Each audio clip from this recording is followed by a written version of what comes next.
पायवर गोपी होणार नाही. हा मग ठीक आहे, मला सांगायचे काय, चला थोडक्यात असताना मुद्दा तुमच्या पुढे मांडते, पुढे जाण्याचा प्रयत्न करते. म्हणून त्या ठिकाणी शुकाचार्याने प्रश्न केला, गुरियाने ते प्रश्न कृतलोकहितम पहा.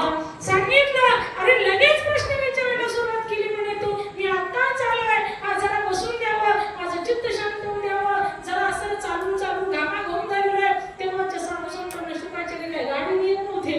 हा ते असताना खरोखर दिगंबर अवस्थेमध्ये होते. यम प्रवचंतम अपेत मपेत कृत्यम द्वैपायन विरह कातायो पुत्रेति तन्मयांतरोभिनेदु स्तम सर्वभूत हृदयमुळे मानतोस्मी. सर्वांच्या हृदयरूपी घरामध्ये ईश्वराचं दर्शन करणारे शुकाचार्य महाराज. लक्ष ना, एवढा जड विषय मला सांगूच नका, आमच्या डोक्यावर जातं. तर ठीक आहे, तुमच्यासाठी तुम्हाला कळून तसं सांगू पहिला मंडळ. ठीक आहे, म्हणून साधू संतांच्या मनात ध्यानामध्ये काय असतं, आपण विषय निघालो. हा महाराज सांगतात जागृती स्वप्नी पांडुरंग. तर त्या ठिकाणी असताना खरोखर शुकाचार्य महाराज म्हटले, महाराजजी अरे आमच्यासाठी या ठिकाणी वेळच कुठे आहे, मला आयुष्य किती शिल्लक राहिले, 7 दिवस तर शिल्लक राहिले म्हणे माझ्यासाठी. हा याच्यापेक्षा पुढे आयुष्य नाही मला. लक्ष आहे ना. हा माझं पुढचं आयुष्य मला शाप आहे. 7व्या दिवशी मला मृत्यू आहे. काय मृत्यू म्हणजे मोक्ष. म्हणजे त्यांना साक्षात मोक्ष प्राप्त झाला. कुणालाही येणे जाणे बीज भाजणी केली नाही, आम्हा जन्म मरण नाही. एकदा बीज भाजलं की ते उगवतं का बाबा? शेतकरी ना तुम्ही, उगवतं का भाजलेलं? नाही हुशार. हा नाही उगवत. म्हणून त्या ठिकाणी महाराज सांगतात ते उगवत नसतं. भाजून टाकले का महाराज ते उगवत नाही. तसं आपण परमात्म्याला शरण गेलो का परत आपल्याला जन्म नाही मरण नाही. म्हणून मुखी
परंतु त्या ठिकाणी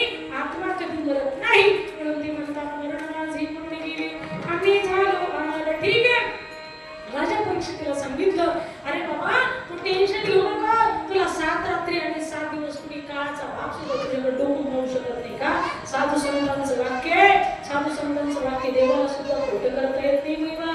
हा म्हणून आपुला तो बोल साच करी.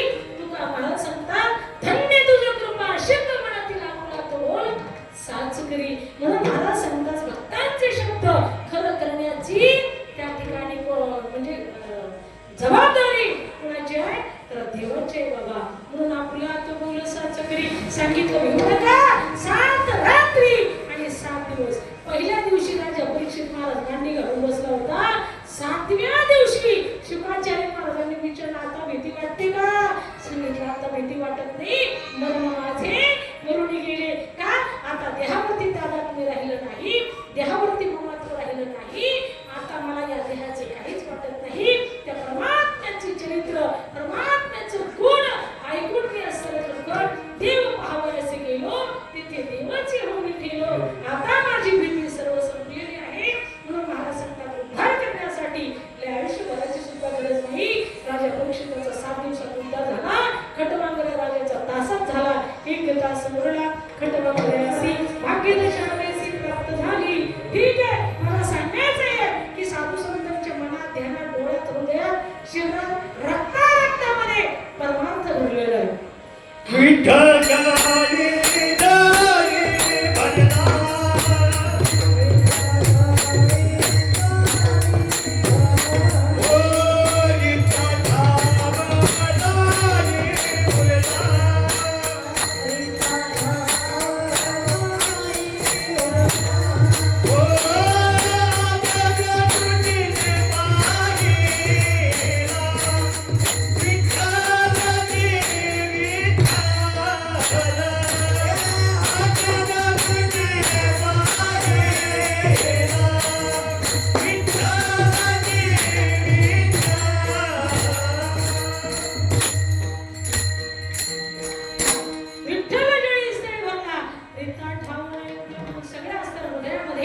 त्यांच्या डोळ्यामध्ये मनामध्ये ध्यानामध्ये ईश्वर असतो.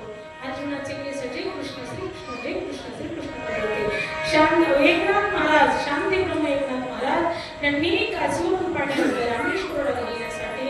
रामेश्वर भगवंताचा अभिषेक करण्यासाठी येता येता त्यांना एक गाढव मात्र पाण्यामुळे त्या ठिकाणी त्याचे प्राण चालले होते.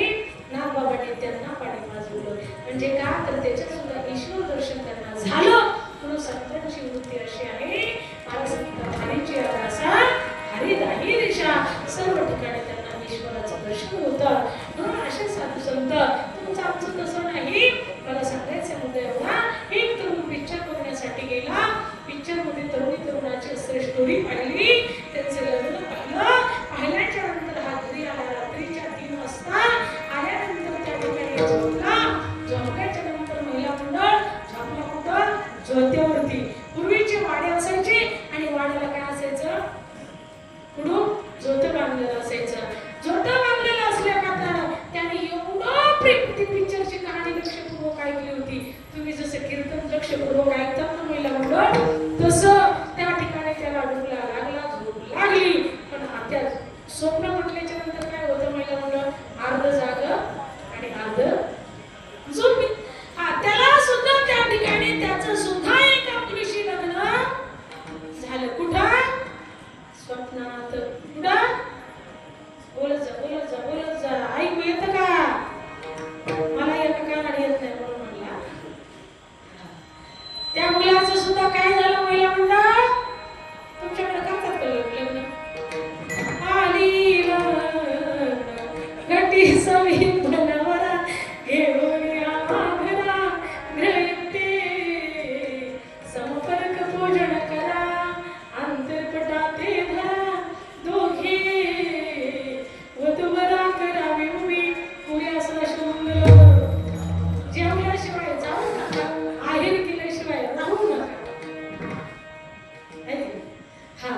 सांभाळावंच लागते आयुष्यात, आहे का नाही? एकदा का तुम्ही फेरे घातले तुमचं झाले सगळ्यांचं पकवायचे झाले का तुझं?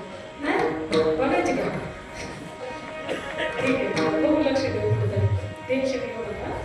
हा, कारण भावलं की भावलं.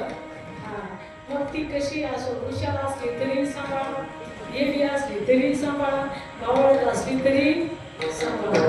हा, आणि सुशिक्षित असली तरी सांभाळा, चांगल्या विचाराची असली तरी सांभाळा. आता हे झालं महिला मंडळाचं, तुम्हाला गुदगुल्या झाल्या आहे का?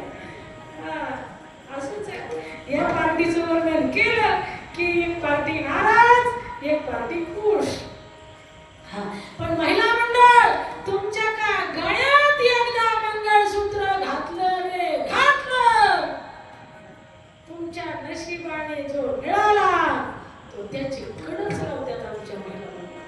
ही भारतीय संस्कृती आहे बघा. जी करते सासू सासऱ्यांचा आदर, जिच्या आहे डोक्यावर पदर, तीच आहे इंडियन मदर. आमच्या महिला मंडळ एवढा कसोटीने प्रपंच करतात. एक दिवस मालक बाहेरून आला, मग तो असताना तो कसाही असो, तो सुशिक्षित असो, तो कमवणारा असो किंवा गमावणारा असो, किंवा कसाही असला, व्यसन करणारा असो किंवा फॅशन करणारा असो, रोड ढोलत येणारा असो, इथं नाही सांगत आमच्या तिकडे.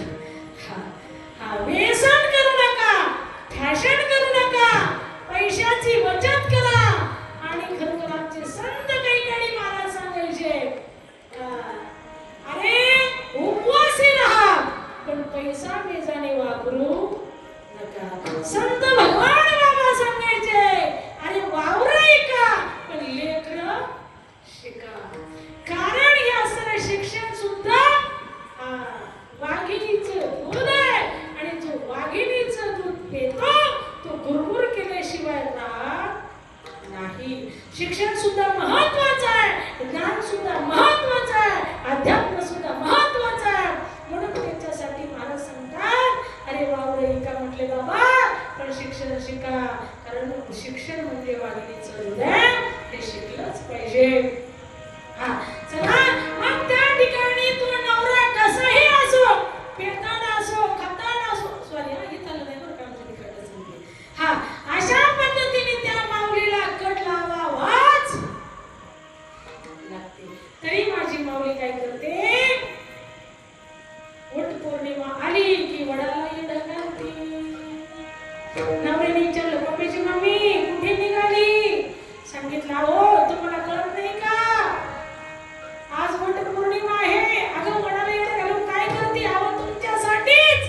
काय करते म्हणण्यासाठी? 7 जन्म तुम्हीच पती भेटावं. ते म्हटला, रोज मीठ कमी असलं की मी ताट तुझ्या तोंडा फेकतो, तरी मलाच मागून घेते का? ती म्हणणारी होती, ती म्हटली, बघ तुमच्यासारखं गोजीरवाण गुणवान जगात कुणी मिळणार. बिचारी ओळ